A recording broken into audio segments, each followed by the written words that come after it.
Hey guys, how y'all doing today? Tara here, and today I have a little top 5 list for you.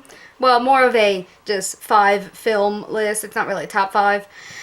There are some movies out there that, even though they're not bad, they kind of leave you wondering what the fuck I just watched. Generally, I like that in a film, being a little bit unusual myself. I do like strange things.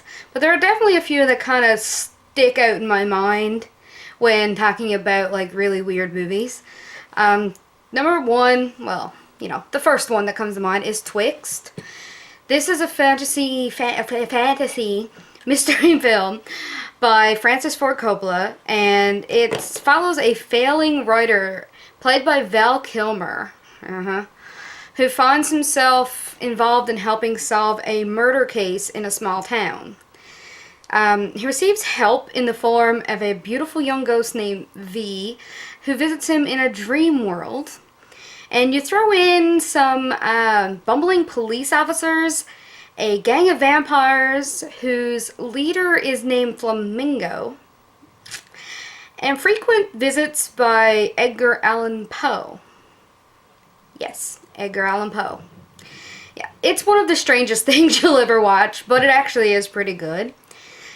What I would say number 2 would be, like again, not a list, not in order, but Lords of Salem. Now, Rob Zombie is famous for his grasp of the truly odd. I mean, House of a Thousand Corpses looks like a music video cut together from various mental patients' dreams. And in Halloween 2, it made it look like, or seem like, not look like, whatever, Michael Myers was on a constant acid trip, seeing his mom and the horse, and there's just a lot of shit going on in that movie. But his latest oddity is Lords of Salem, and I don't think I need to dive into the plot line a whole lot, because, there's not really many of you who haven't seen it yet. And I have to say, on my first viewing of Lords, I wasn't a big fan. Don't kill me. I wasn't a huge fan of it. But I couldn't you watch through it a few more times, and it really grows on you, but initially I could not decipher what was happening between flash cuts. Like, I could not figure out what was going on. And, there's a bit of, "Hail, Satan." It's a bit stiff and stuff. I don't know. It was just a little weird for me watching it the first time, but it really did grow on me. It did. Still a very unusual movie. I don't know if anybody's seen Antichrist. From what I'm told, it's supposed to be a horror film. Well, it's definitely horrific, but I wouldn't call it horror per se. I really did not need to see that much of Willem Dafoe's penis. Really didn't need to see that. That's just something that... it's great, it's there, but I didn't need to see that much of it in that way. Some people call this movie art. I call it really weird. It's like, what the hell? I'm not going to go into the plot line because it's just disturbing. I'm going to say that the couple's kid dies at the beginning of the movie. That's not a spoiler or anything. It's literally the first scene of the movie. The kid, dies. He, falls out a window. And that's the premise of the movie, is that this kid is, dead.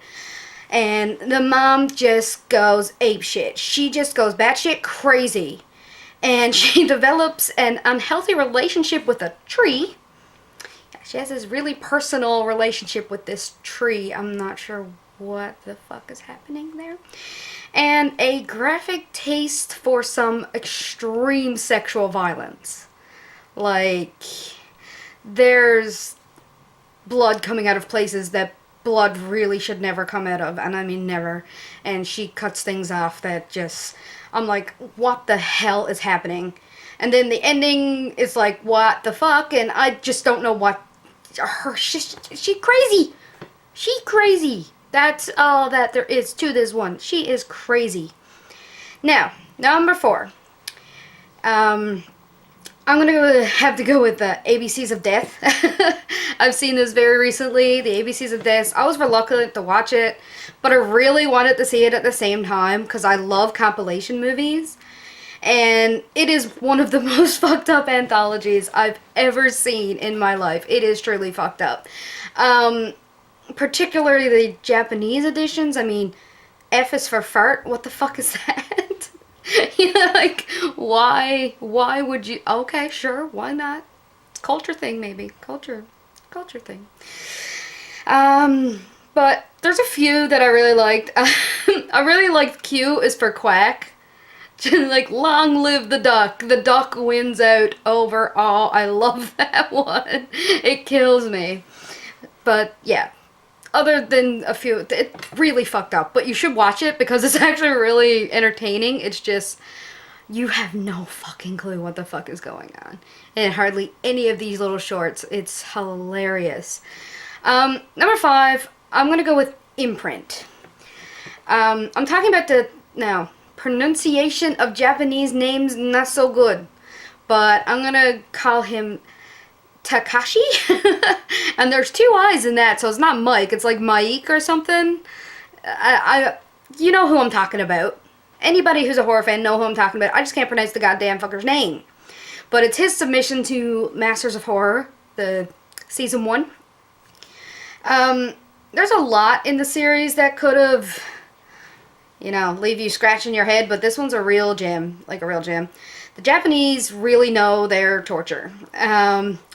Though that's the least of the insanity going on once you factor in that the little girl in the movie, in the flashbacks, is helping her mom give backwoods abortions. And icing on the fucked up cake is that she has an evil hand growing out of her head. Like, it's under her hair. There's a hand. And it's like her sister. And it has a face. It's like a little hand. And I mean, I shit you not, this damn thing looked like something out of a fucking Hamburger Helper commercial. It looked like the little glove from the Hamburger Helper box. It's terrifying. There's so much wrong with that. But yeah, that's just a few bizarre films that just kind of leave me wondering what the hell just happened, what the fuck I just watched. The list, of course, it's on and on and on. I mean, this is horror, and horror will always include the eccentric and the peculiar. Why did I choose to just say that word just now? Peculiar. I can't say that. I can't. Peculiar. There you go. I got it. There you go. But anyway, thanks so much for watching. Please feel free to leave a response in the comments, or better yet, a video response, letting me know what movies left your head spinning. But apparently soon they're not going to be able to do video responses. I watched Tattoo Doorman today, and that's bad news because I really like the video response thing. But anyway, you'll be able to leave it in the comments anyway, and I think for now you still can. So yeah, I'd like to know what kind of movies you think are just like completely, what the fuck just happened here? I have no idea what's going on in this movie whatsoever. And check out all the links down below if you want to like and subscribe. That'll be great. And I'll see y'all next time. Love ya.